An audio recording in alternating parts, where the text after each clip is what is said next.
This episode may contain explicit language. Listener discretion is advised. This is part 2 of a 2-part special episode. As November is Native American Heritage Month, we here at Third Paradigm felt it would be just to give additional time to all of our Native American brothers and sisters. We strive to give a platform for all those who feel unheard here on Third Paradigm. But for this special episode, we decided to split it into 2 parts. Thank you for listening to Third Paradigm. We release episodes every Saturday.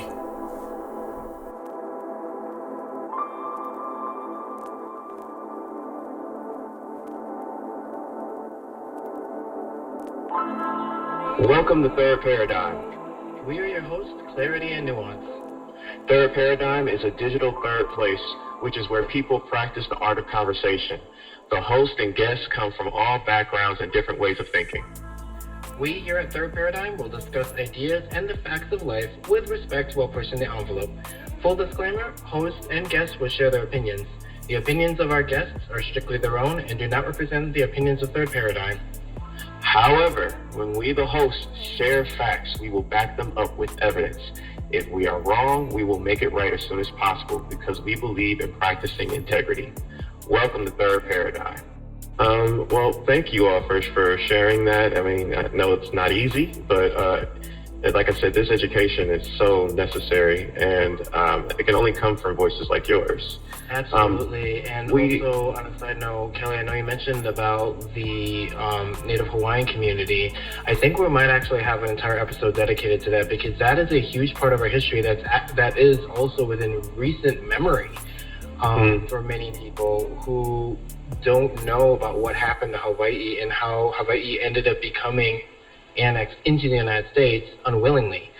So that's definitely going to be a whole episode. I'm pretty Yes. Hell yeah, and I got some folks. If you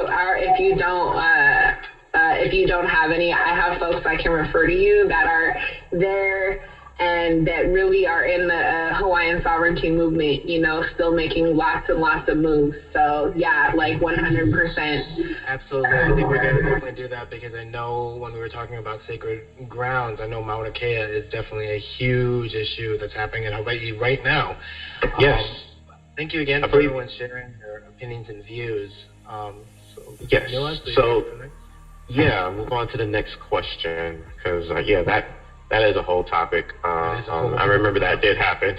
I believe The Rock got in on that one too, actually, for the ancestral land, along with Tulsi Gabbard, Representative Tulsi Gabbard. There is this question, and we're going to kind of go a little deeper. How does intra-tribal / cultural dynamics tie into the intersectional dynamics of within your own community? So like how does race and then sexism and class, gender or gender identity, even maybe just the structure of gender, is it something that always existed in the indigenous community, or was it something that is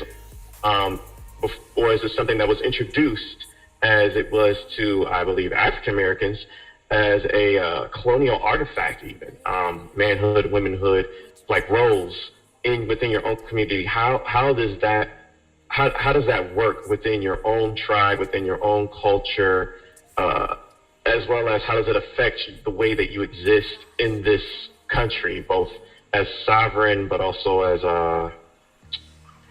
in having to interact with the United States? Let's see, Kelly, would you like to start? I would love to. If I think I'm understanding what you're saying, the way I can answer or kind of like add on to that is that settler colonialism came as a structure, as a project, and it's ongoing. And so what that does is it introduces concepts of gender. It introduces concepts of which is huge in our community. It's like we can look back to our language. Okay, a lot of native languages don't have gender in them. Really? Yeah. Like a lot of indigenous language don't have yes, they have like man, woman, right? Like words for like man and woman, but it's very much like not gendered, you know? So that kind of gives you an idea of where we were coming. Now, when you talk about, you know, settler colonialism as an ongoing structure, like you can't forget about religion and what religion has done, right? So like religion comes with many different facets, in which that's where gender also comes in too, right? So what that looks like is, in my communities at least, is like men historically, Native men historically abusing their power and harming the communities because they're trying to figure out what their role is after we've all been colonized, right? Women, I know a lot of Native women in my communities today that are just now kind of rising into power, if you will. And we see that with Deb Howland, Congresswoman, you know, and Sharice, I can't remember her name. She's from Kansas too. So you know, it's very complicated. I would say overall, it's very, very complicated, and it also depends on where you're from. And by that, I mean like what tribe you are. And I can go a lot of different ways, but I think I'm going to wrap up this question by saying it's complicated. And it starts with the education of what has happened to our people in order to understand the gender dynamic and what's happened with our people. Yeah, thank you. Because you kind of touched on it earlier about how certain tribes will go by the mother, but other tribes will go by the father, and some tribes will go by both. So thank you for that education, because that is so crucial to learn. And I remember actually during the impeachment of Donald Trump that I read in the original Constitution that was done by the five great nations, it was the men who were the chiefs, but it was the women who had the power to impeach the chief. So, and the irony of that is that's kind of what happened with the Speaker of the House being Nancy Pelosi. You know, for better or for worse, she was the one that actually did that.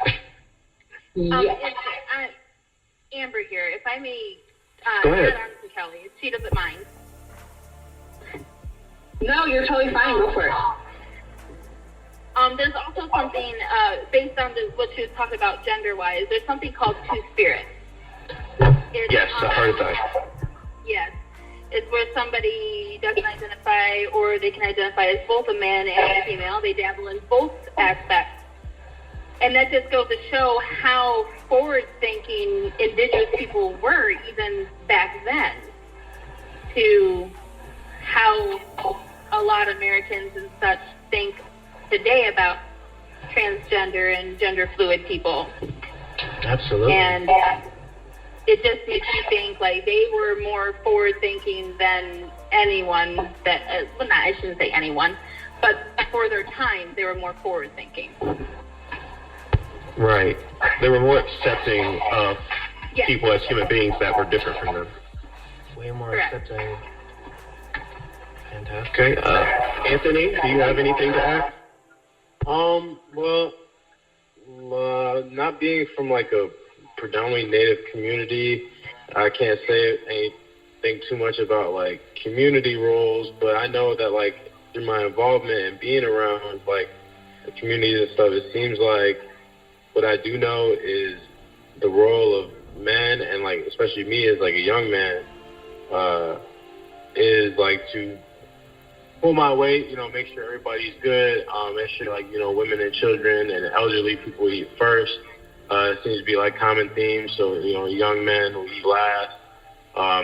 Seems like it's more of our job to make sure the food is put on the table, make sure like somebody's watching the fire, somebody's watching the drum, you know, things like that. But I don't really see any kind of like toxic masculinity in these communities, which is something that I think was taught to us and brought over to us by like, you know, colonizers. I see. So you say that basically kind of maybe in a traditional sense, maybe not in a offensive sense, in a paternal sense, but more so, which is the type of sexism that usually men have done to women, but more so in there's a division of risk that men particularly take on in the community that's maybe traditional in a sense. Right, and I think that like masculinity, when practiced correctly, is beneficial for the whole community. You know, you need masculine men to be able to protect communities, and also to be able to like I was saying, like get food for the community. You know, we're not expected to like hunt and go get food, things like that. And I think that it makes sense. You know, there's a different kind of risk we want them to take. It's better for them to, you know, make sure everything that we can't take care of while we're gone, or I don't know. I'm trying to word it without sounding too like problematic, because I guess it can be taken like certain kinds of ways. But what I'm getting at is like the roles I see Native men playing in like the community seem to be like more for doing hard work, risk-taking work, and making sure everybody else is good, you know, which is like the sacrifice you've got to make from, you know, the genetics you have from being a big, strong man. I see. So, and to clarify, there are certain ethnicities to this day, actually, that still have a lot of women that hunt, just like in the animal kingdom. The lioness actually are the ones that do the hunting, so there are women that will take on those risks as well. It may be different from tribe to tribe and whatnot, but you've seen in the community specific to yours that I guess maybe through consent, men take on certain levels of risk while women take on certain levels of workload that men don't take on, and that it's agreed upon. And it's, I mean, granted, do you feel like that it is allowed for women where you seem to take on risk, or is it looked down upon? Oh, no, yeah, I think that's definitely allowed. Like, there are a lot of women who are in leadership roles, like at American Indian Health and Family Services, where I get like most of my immersion into community. There are plenty of women who are in, you know, high up coordinating management leadership roles, and I think that in itself shows like how welcome they are to, or more how progressive they inherently are with like letting women do work that they like to do. Because like you said, it's all consensual, you know, labor that the men is doing. So that the men are doing. So if a woman were to decide that she wanted to eat last and let young men eat first, or something like that, or she wanted to, you know, go out and help build or take care of something, I'm sure she could. It just seems like, you know, if someone else is going to do it, you might as well let them, because it'd be more work for me if I didn't, which is completely understandable, you know. It's like the work people are also more comfortable doing. It seems like the roles that we play within these communities are things that we've settled into as we've grown up, because, you know, there are a lot of people who, you know, who don't like to drum, or who like to set up a sweat lodge, or who like to dance instead of doing, you know, a bunch of other things that we could do. I see. So, and let me correct myself by saying the word allowed, because that in and of itself, that premise is wrong. But it is respected in a sense more so. But yeah, like, I see what you're, so there's more, it sounds to me from everybody that has spoken thus far that maybe in the indigenous community, what is kind of the norm is maybe more of an egalitarian rather than a patriarchal type of setup, where people can kind of choose the work and the risk they want. Even if there is like a trend, it's by consent. Am I getting that right? Definitely.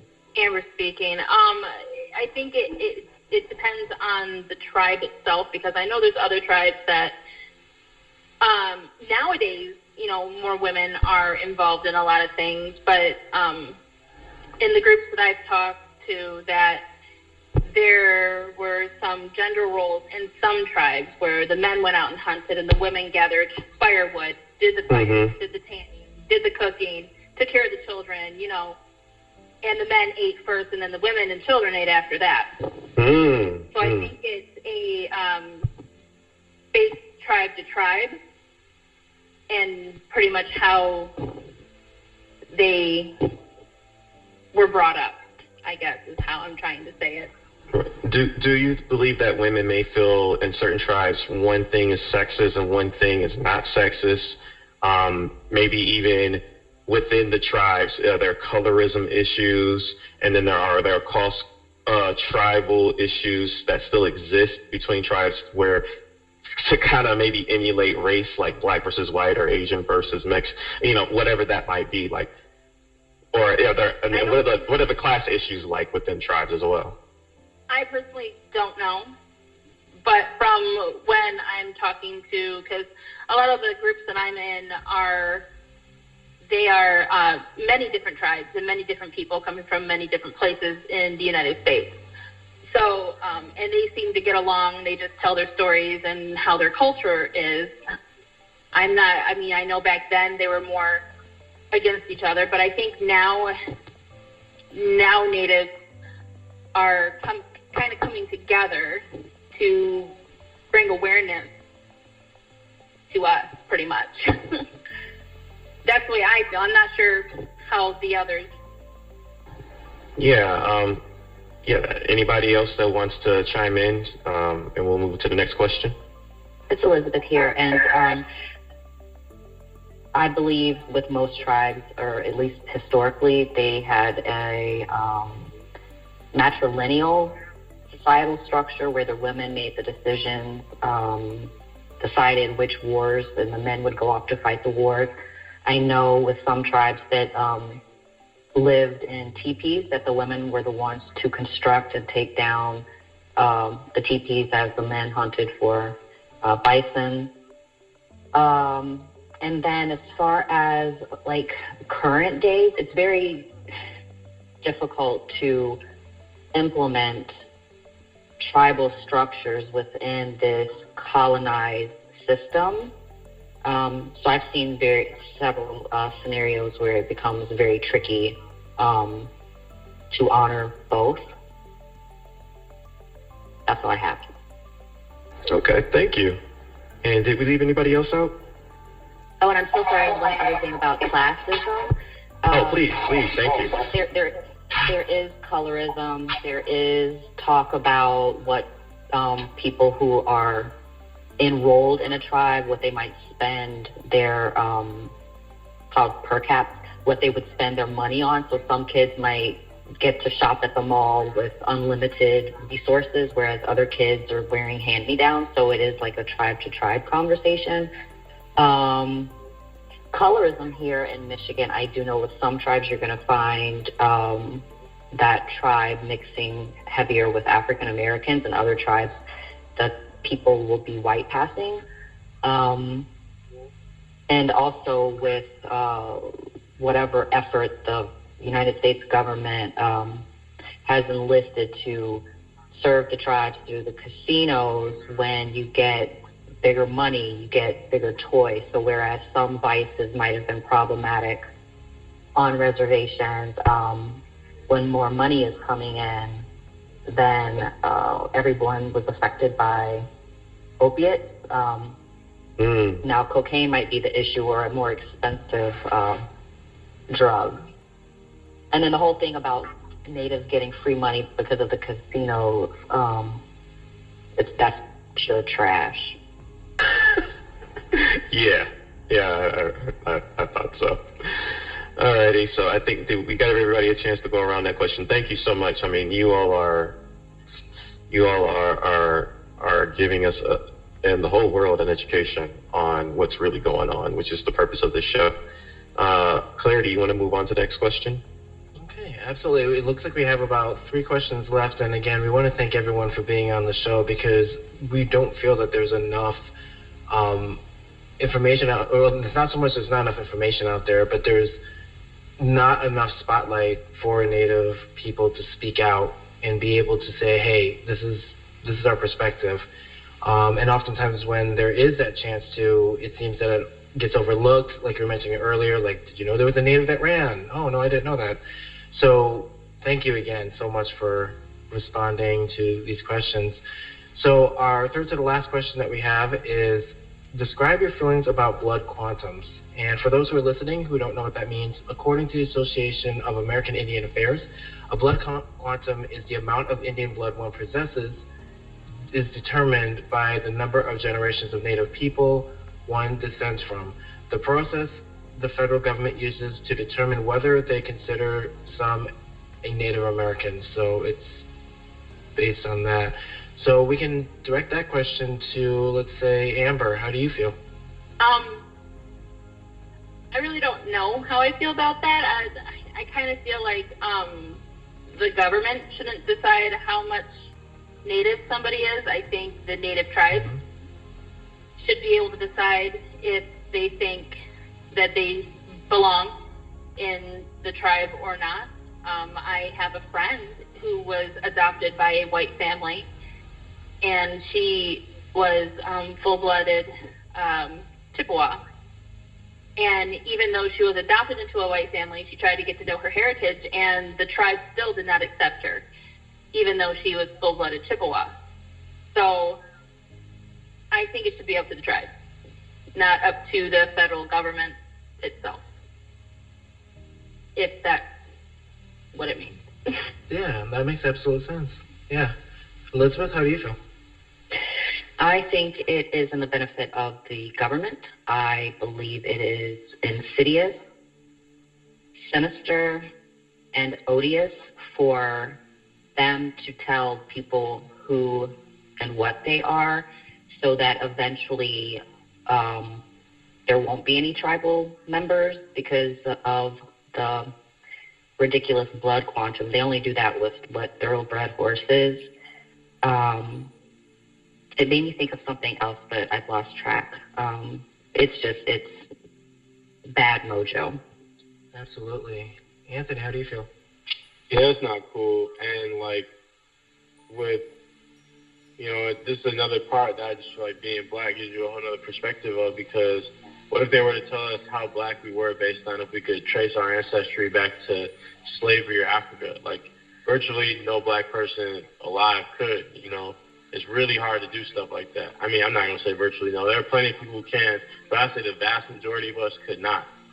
And that's because of how hard they've tried to eliminate, like, our history. So you really can't even, to say you're going to, like, test somebody's blood to see how Native they are, or, like, how many generations they can trace back, I think it's ridiculous. The government should not be the one to decide how much of any race someone is, and let alone base their, their financial freedom on that. Absolutely. It can get very daunting, especially when it's like, how am I going to prove it? Especially if there's not enough record that's out there for it. Kelly, how do you feel? Thank you to everybody else and their answers.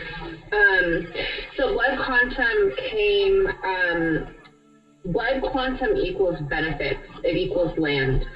So allotment acts back in like the 1800s, blood quantum was assigned because the more Indian blood you have, the more land you can get.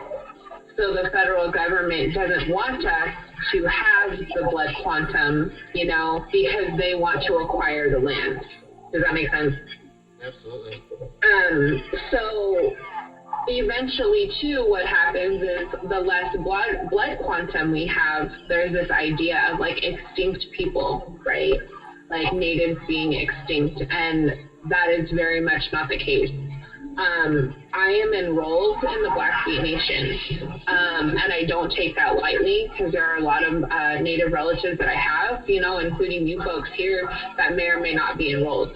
My mom grew up with her dad telling her that she needs to be with another Indian so her kids can have Native blood. With that, I get told that I need to have kids with another Indian so my kids will have Indian blood.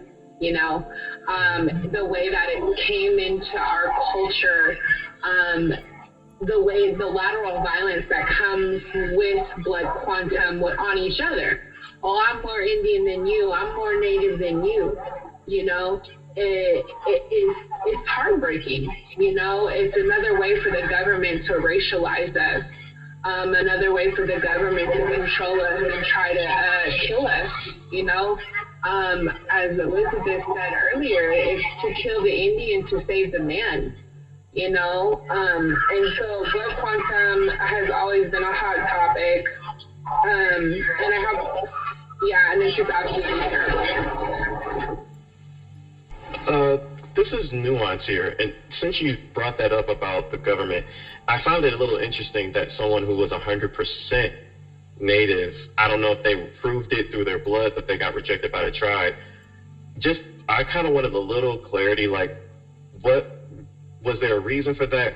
Is it more about the culture, how they were raised versus the amount of resources they would get? So I just wanted to understand those dynamics as to why that might happen. I have an answer, if not. No, go ahead, Amber, because I have an answer to that if you didn't. Well, in her case, it was because she was adopted to a white family. And even though she could trace her family back to being, her father was in the tribe, her mother was not. But they were both full-blooded, and she had a sister. Her and her sister were both not accepted into the tribe because they were adopted into a white family. That's what her explanation was when she talked to me about it. And I'm not sure if there's actually a reason. So Kelly, if you would like to. Yeah, that's a really common thing, unfortunately, that Amber's talking about. And the same thing kind of happened with my sister. I have a blood sister. Me and her have different moms, and she was trying to get enrolled. And she has the right amount of blood quantum for our tribe because every tribe is different. So for our tribe, you have to be a quarter Blackfeet to be enrolled, right? And so what they did is they denied her. They were like, no. And they didn't really give any reason, but what it comes down to is like financial stuff and like per caps and stuff like that. It comes down to money is what it comes down to. So like, although you get more money for more tribal members, it's still more disbursement of land and resources and money for the tribes. You know what I'm saying? So there's still this aspect of like, well, now we have a tribal government, but the tribal government now gets to play the government. You know what I'm saying? And they get to determine who is and who isn't. And that in itself is also a hot topic. So with that being said, my sister is now going to be enrolled in the Little Shell Chippewa Cree tribe because we're two different tribes. And they're based out of Montana as well. Oh, you can tell your friend, Amber, tell your friend to do Little Shell. We'll talk after. Okay. But the problem, I think, but most of the problem was is the tribe that she was, I don't know what the tribe was. All I know is it was a Chippewa tribe. And I know that her tribe, she told me that her tribe actually has, they own a casino. So I don't know if it's because I'm not really sure. All right. So, well, go ahead if there's anything to add. But no, just that, I don't know if that money aspect was in on it too, or I'm not really sure how all that works because I'm not part of that. Gotcha. All right. Well, we'll be moving on to the last two questions. Thank you for the education again. This is the second to last question is, and it's kind of based on the last question. What is your feeling regarding cultural appropriation of your culture? This kind of includes sports logos and icons. What do you think the line is between appropriation and appreciation and respect? And then how do you feel about your culture being shared among non-natives, including white passing people? And do you think that there's some things that should be monetized and not monetized, or everything is up to be monetized? Everything can be made with money about your culture. And we'll start with Amber. Oh, wasn't expecting that. I think the native culture is actually, there's so many things that people make money off of with the native culture. I go on Facebook and there's Facebook ads on there that are from Asian companies that are selling what they say are Native American items or indigenous items. And it's just, I think our culture gets that they can make the most money off of it, I don't know how to word it. Like, it's okay. I have a person that I do speak with. He is very against, in the group that we have, we welcome everybody that just wants to learn and wants to understand what the Apache people do. He is very against that. He wants it only to be Apaches, and that's it. Just people from the tribe. Nobody who's not part of a tribe. And, you know, we're trying to explain to him that we're trying to get people to understand who we are and give people insight and have people learn what is cultural correct and what is not, like what they should be doing and what they shouldn't be doing. Absolutely. Thank you so much for sharing that one, because it is very interesting. Like, from listening in the last question with the blood quantums, it does feed into that question of who should and shouldn't do something. And especially, that's why we also added in that part where it's with white passing people. Like, we're talking about who is native, who is not native. If a person is white passing and they start doing something that looks offensive, is that right? Is it wrong? Anthony, how do you feel? Sorry. That's okay. Well, I don't have a problem with, like, people from a culture ever making money off their culture. Like, you know, we all gotta eat. We live in a capitalist country, so if people, like, make beef work and sell it at, like, powwows, and white people go to those powwows and they want to buy it, then so be it. My problem is them trying to resell it as some kind of artifact or something like that, and pollute it.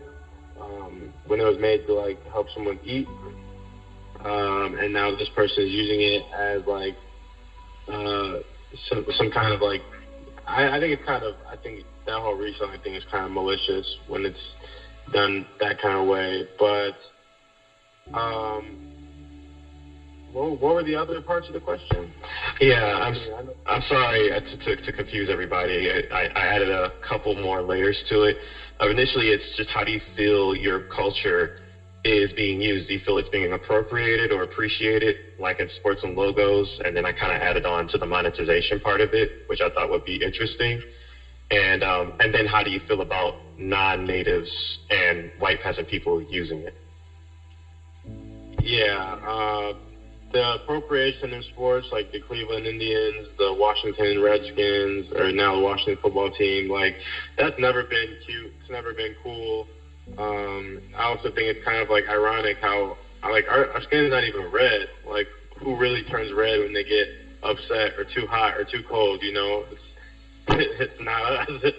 So I always thought it was pretty, like, interesting how they choose to, like, paint us like that. And they could say, like, oh, we're paying you to be a savage football team or something like that. Like, why don't you just paint the savage football players then? And, you know, it makes more sense now that they're the Washington football team than it ever did. Why don't they just make their logo a football helmet? You know, that would make a lot more sense if you want to be a savage and scary football team than to try to be a Native American who's got red-colored skin or something like that, you know? Like, It's always been kind of ridiculous. And the fact that it's taken this long for people to realize that's not okay, it should not be socially acceptable, I mean, I'm glad, but I'm still upset that it's taken this long. Absolutely. Kelly, how do you feel? It's, I think it's really exploitative, you know? You know, as Anthony mentioned, that, you know, we do live in a capitalist country, and so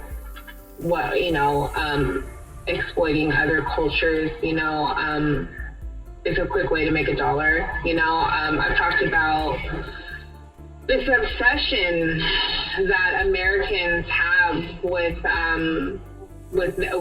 Indigenous people. You know, I don't know what it's about, and it's something that I don't spend as much time trying to figure out. But, you know, non-natives in America really do have an obsession with Native people, you know, and our culture. And the problem with all of that, right, is like cultural exploitation, is the fact that our culture is very sacred. It's sacred. Dream catchers are sacred. You know, our sweetgrass, our sage is sacred. You know, those things are medicine that is used to help our people, and they've been exploited, you know. I have like a lot of friends or people that I see that have dream catchers everywhere. I don't even use dream catchers no more, because I'm like, well, it doesn't even matter, you know. It's things like that, you know, clothes, patterns with clothing. A lot of high fashion designers have used native designs, appropriated native designs, you know, for profit and given no credit, right? So, you know, I mean, it's just another way that American society has shown that they don't care about us, that they don't respect us, and that, you know, they're willing to capitalize on whatever means necessary. So, yeah.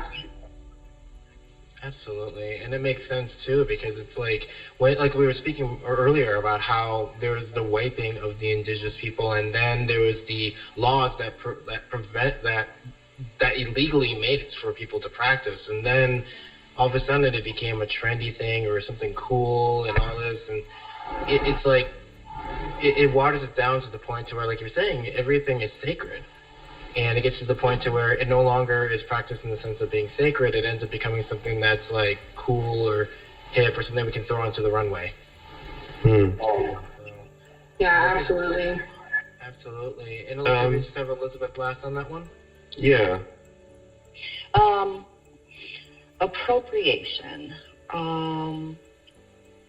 I heard the word sacred, and I have had my own personal experiences with, because English is the dominant language, it somehow gets equated to religion, I guess, like sacred or ceremony. It becomes some type of, you have to unpack what that means to people, if you can even ever get them to a point to distinguish between a cultural practice as opposed to a religious worldview. I've personally been in a Michael's, I think it was, store with my oldest several years back, and they had like make your own dream catcher or something from China, and she tore all of them off the hanging and kicked them under the shelf. It was the funniest thing, but it's a real problem. It's really again, for money. It makes me think of tobacco being used for ceremonial purposes and then being made into a cash crop by the tobacco industry. Yeah, it's like little things like that we have to have difficult conversations and switch out language to get people's attention to shift the way that they're thinking about whatever we're talking about, whether that's instead of saying Native American, Indigenous peoples, like it kind of throws someone off track, to reconstruct the conversation. It's not honoring to steal someone else's culture. I always wondered if the reason that so many Americans had like Chinese symbol tattoos was because American culture is so deficient, unless you're talking about hot dogs and apple pies. I'm just wondering if that is part of it and why people think it's okay to appropriate tribal aspects of tribal living, teaching, culture. I know that at American Indian Health and Family Services, there has been issues over the past of people culture vultures coming into sacred spaces, and I guess they would say borrowing, but coming back out to the suburbs and hosting their secret meetings. In fact, when they put it on Slack, off of is that why? No, Woodward. There's like a Dutch donut shop, but there's like Dutch Girls Donuts. I've heard of that place. Okay, so right around there's like a psychedelic rainbow house that I think used to have a restaurant, and there was recently a Detroit rapper who overdosed. I guess they have a tree house, but he overdosed, and the owner was more concerned about his hand drumming event that weekend. It's so disrespectful. If you want to know something, come and humbly ask, and don't necessarily think that you can be strong-armed into getting an answer. It's just the way the approach is so different.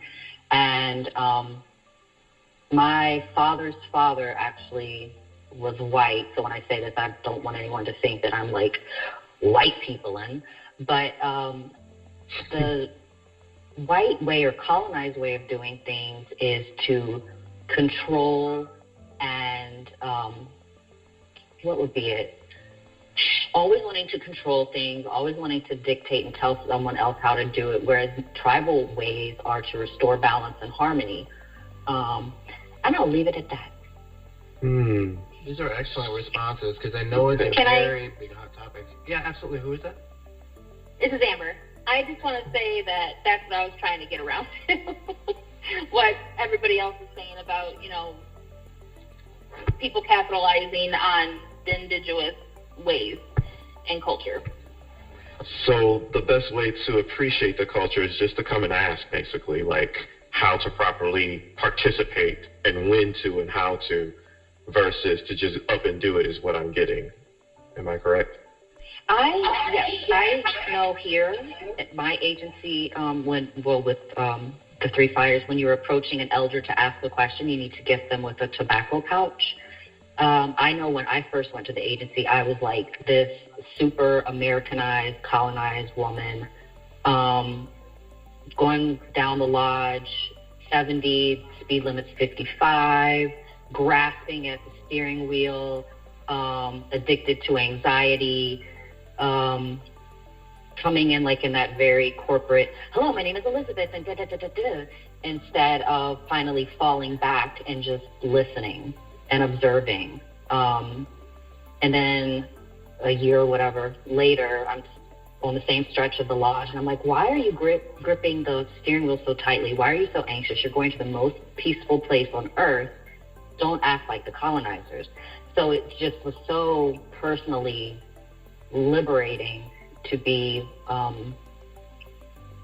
walking in a good way. And I can feel my ancestors even around me right now. Absolutely. Excellent. So it sounds like, and we'll move on to the very last question, but I just wanted to plug this in here as well. So it sounds like at the very base end of it all, especially if the person is not of Native descent, it's best to just do the research and understand what it is that they're doing and what they're wearing. Like, I know one of the biggest things that sparked a lot of this discussion within more recent years, at least on mass level, from my perspective, was debate over the war bonnets, especially at like Coachella. And a lot of people spoke up and basically said, wearing that is highly disrespectful because it is something that is earned. It's kind of like, for someone who doesn't get that, it's like if somebody started wearing Purple Heart, which is a medal of honor that's given for those who fought in wars. And you can't just find one at a store and just put it on your head and just think that it looks really cool because that person didn't technically earn that. The other thing I'm going to plug in here before we move to the last question is, from my personal perspective, one of the best ways to really help an indigenous community or a Native community is just buy Native. Really try to find vendors. I know like on Etsy, and there's a couple others that are on there that are Native owned and operated, and a lot of them give an entire backstory of their product and how they may get it to where they avoid sacred symbols and all that. I would definitely recommend, especially with the holidays coming up, buying more Native owned businesses. Definitely. There's actually a native-owned business in the UP in Michigan. Wow. By Ignis.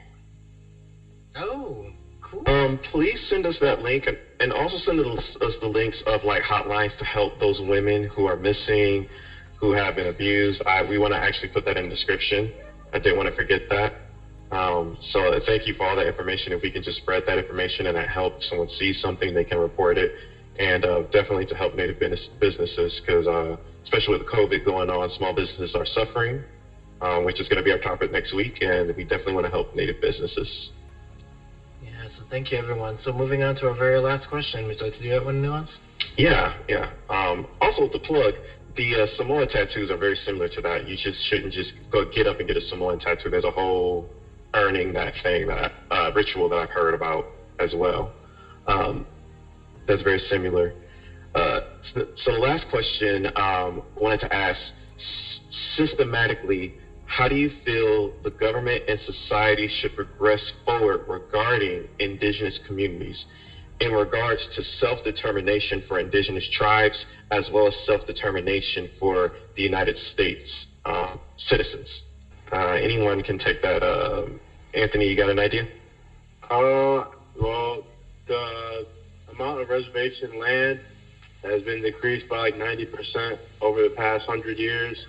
So I would like a ton of land back, a bunch of financial support. We can funnel trillions of dollars per year into the military. I don't see why we can't funnel a few billion into actual communities in the country who are in desperate need of it. We need the same access to mental health resources that I think the whole country needs, because suicide is a growing problem in the country and continues to just get worse.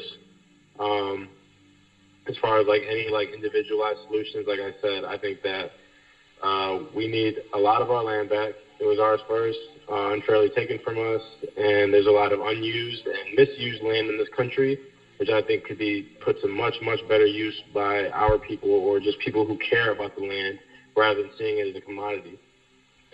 Would you include the national parks in that? Like, I don't think that the government has a right to shut down or like block off any piece of land and call it theirs as a park. It can be maintained by our people and by the earth itself, as it has been for all of time up until like, the 1800s, and they don't need to come in here and stop that any longer. Excellent. Thank you for sharing that. Elizabeth, what do you think? Everything Anthony just said, and it makes me think of the fires in California and dismissing traditional practices when it comes to forestry. And now we have this huge problem that there's, like I heard, people were being trained on the East Coast and sent out west. And now we have what we see today is very problematic. The United States needs to just shut up and sit down and just let tribal communities return to cultural practices, because they were the original stewards of the land, not the property owners.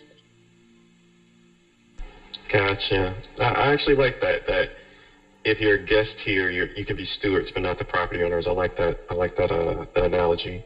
How about you, Kelly? Can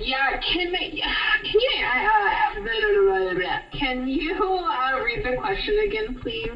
Yeah, so the question is, moving forward systematically, how does this government, the United States government, and society progress forward in regarding to indigenous communities, in the sense of the indigenous communities have self-determination alongside with United States citizens also having self-determination. So how do we respect indigenous communities as U.S. citizens, and then how do both U.S. citizens and tribal communities, indigenous communities, work together in that self-determination?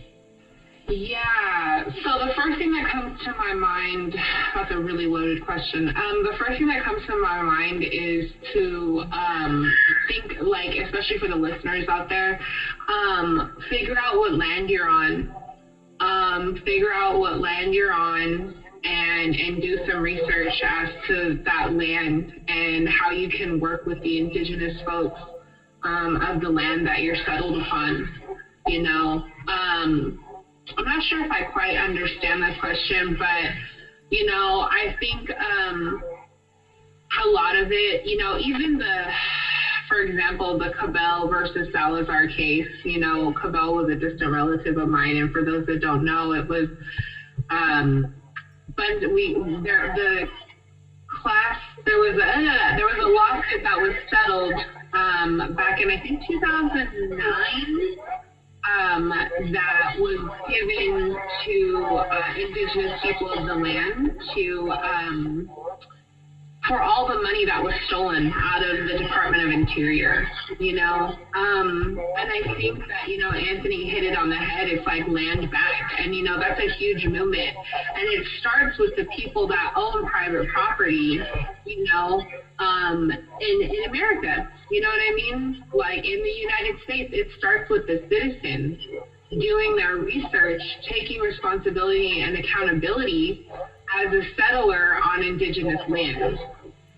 And so, and I want to plug this Sorority Land Trust, which is an Indigenous women-led organization here in the Bay Area, that is taking that citizens are gifting them little pieces of land here and there. Yes. And they already have like 3 different plots of land in Oakland and in Berkeley. You know what I'm saying?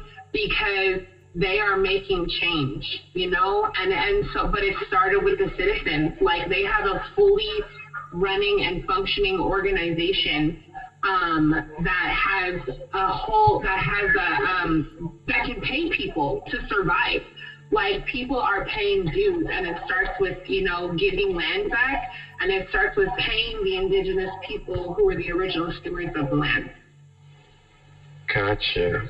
Thank you. And I think, Amber, you're the last one. I have to agree with the rest of the panel. They hit some points about, you know, getting back land and sacred land and burial sites and stuff like that. That's very important for the Native community to get back. And what they consider government land, it should really not even be government land. It should go back to the Indigenous people. Also, to tap on to have the government stop taking Native children in the way of legally doing it by CPS and that sort of thing. And what is CPS? It really hard. Pardon? What is that? Child Protective Services. Oh, okay. I understand. Yeah. Or DHS, or however, what part you come from. But there's some states that are taking the children and keeping them for a very long time and making it almost impossible for the families to even get their children back. They can do every single thing that they get told to do by the government, and the government still won't give their children back. And that's just stealing the children. It's a big thing with me. Stop stealing kids.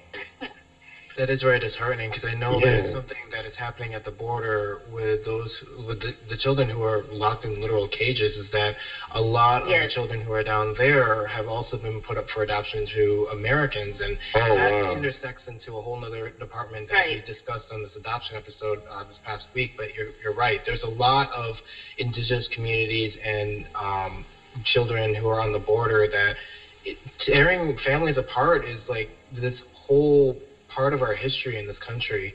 And it's very disheartening, because it's like somebody mentioned earlier that history is to some extent repeating itself. And because we fail, or not we, I want to say, but because of how history is taught in this country, we don't realize that it's continuing. It's the same thing. Correct.